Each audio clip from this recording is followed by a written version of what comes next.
ஓம் சாய்ராம்.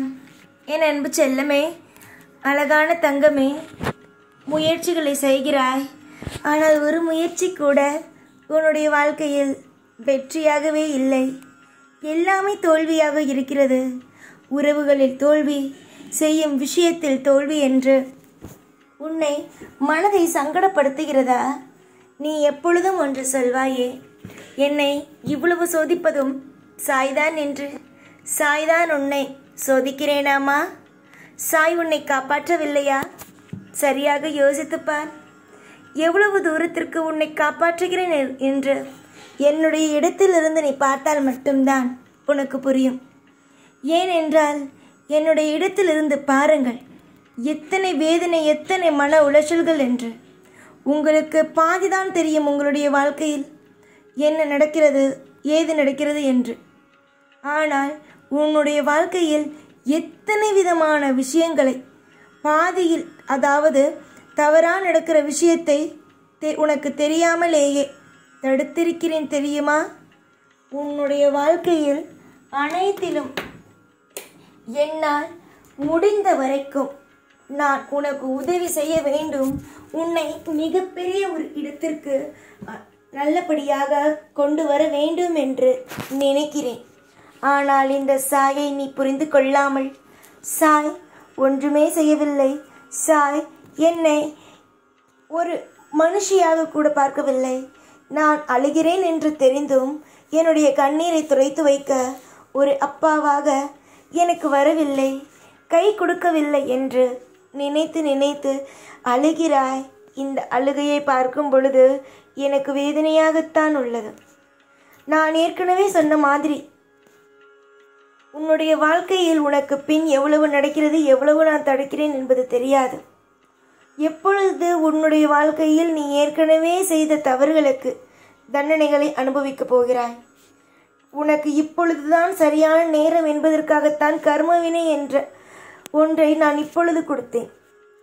நீ முதலில் நல்ல வசதியாக வாழ்ந்துவிட்டு கடைசி காலத்தில் உனக்கு நான் கர்ம வினையை அனுபவிக்க நான் கொடுத்தேன் என்றால், உடலாலும் அப்பொழுது நீ மிகவும் பாதிக்கப்பட்டிருப்பாய், மனதாலும் நீ பாதிக்கப்பட்டாய்.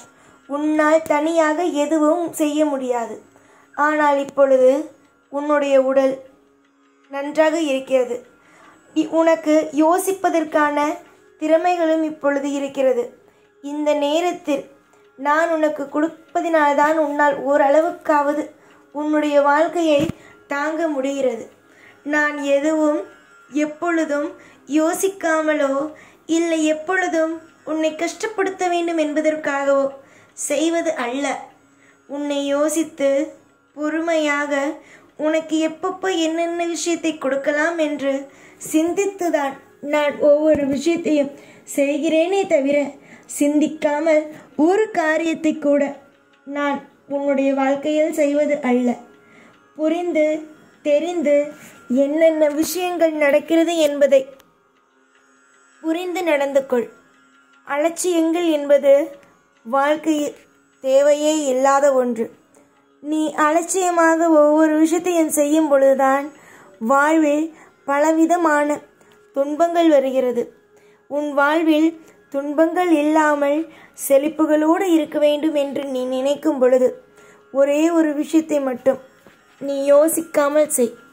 நீ துன்பமே உன் வாழ்க்கையில் வரக்கூடாது, இன்பம் மட்டும்தான் வரணும் அப்படின்னா எந்த ஒரு விஷயம் உன்னை அதிகமாக போட்டு வாட்டி வதக்கிதோ அந்த விஷயத்தில் எவ்வளவுதான் உனக்கு துன்பம் வந்தாலும் அந்த விஷயம் துன்பத்தை தரலைன்னு நினச்சிப்பார்.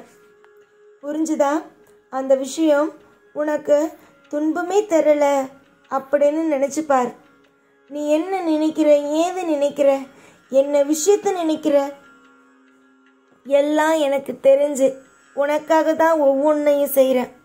கூடிய விரைவில் நிறைய மாற்றத்தை நீ பார்ப்ப.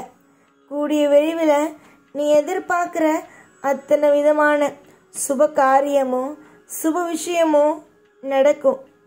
தேடுறது எல்லாமே கிடைக்கலையே, நம்ம வாழ்க்கையில் எல்லாமே அபசகனமாகவே நடக்குதே அப்படின்னு நீ நினைச்ச அப்படின்னா இனிமேல் துவங்கும் ஒவ்வொரு விஷயமும் அற்புதமாக இருக்கும். இந்த சாய் உனக்காக எதுவும் செய்யவில்லை, உனக்காக எதுவுமே பார்க்கவில்லை என்று என்னிடம் எப்பொழுதும் என்னை பற்றியே என்னிடம் குறை சொல்லிக்கொண்டே இருப்பாய் தானே?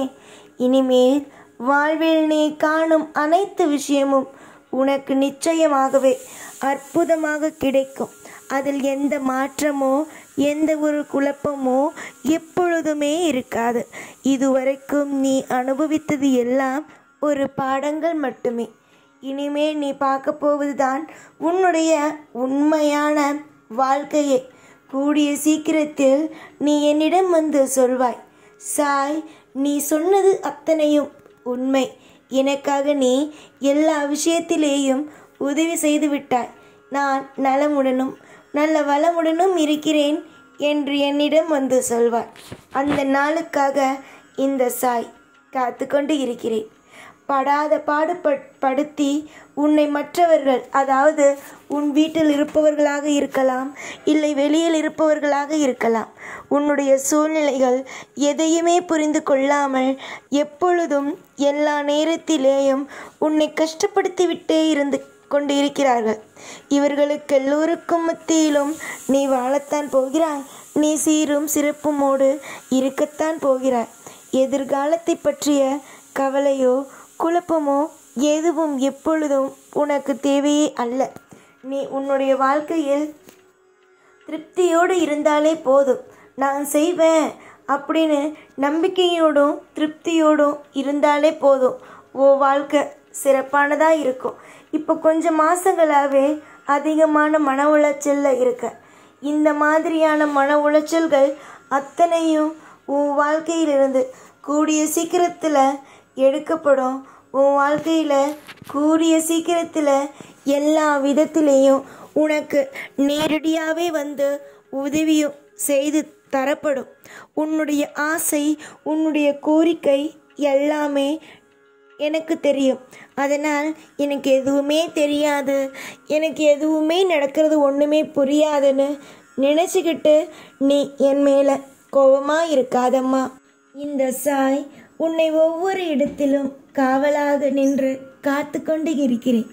என்று வேண்டுமானால் இந்த சாயுடைய அருமையும் பெருமையும் தெரியாமல் நீ இருக்கலாம். ஆனால் கூடிய சீக்கிரம் உன்னுடைய வாழ்க்கையில் நடக்கும் சில விஷயத்தை கண்டிப்பாக புரிந்து கொள்வாய். சாய் எவ்வளவு விஷயத்தை உனக்காக செய்கிறேன் என்பதை புரிந்து கொள்வாய்.